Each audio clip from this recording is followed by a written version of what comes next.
2 mois d'enfer, les révélations de Sophie Fantasy et Greg Inside après leur incarcération dans une vidéoconfession de près de 2 heures, Gaël Burlot et Grégory Tonnet, plus connus sous les noms de Sophie Fantasy et Greg Inside, se livrent pour la première fois sur leur passage en prison. Parents des célèbres youtubeurs Swan et Neo, plus de 6 millions d'abonnés, ils racontent leur version des faits autour de l'affaire Eurochallenge, qui les a conduits à être condamnés pour escroquerie. L'affaire remonte à leur implication dans Eurochallenge, une agence matrimoniale fondée par la mère de Grégory Tonnet. L'entreprise proposait de mettre en relation des hommes français avec des femmes originaires d'Asie et d'Europe de l'Est.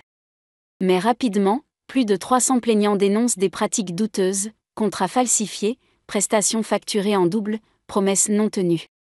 Face caméra, le couple clame son innocence.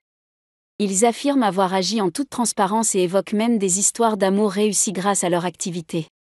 On ne pensait pas que plusieurs petits mensonges pouvaient former une vérité pour la justice, déclare Gaël, encore bouleversé. Les anciens influenceurs pointent également des tensions familiales.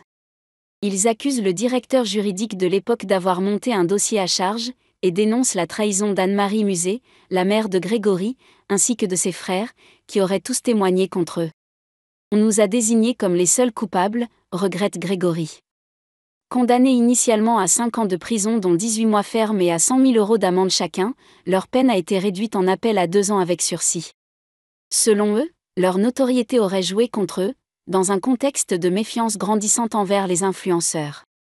Le couple revient aussi sur l'impact dévastateur de cette affaire sur leur famille. Leurs enfants, Swan et Neo, ont dû faire face à cette épreuve seuls. L'aîné, alors en terminale, a mis ses études entre parenthèses pour s'occuper de son petit frère. Notre vie a volé en éclats, confie-t-il avec émotion. Tout en exprimant leur volonté de tourner la page, Gaël et Grégory assurent vouloir présenter leurs excuses aux victimes d'Eurochallenge.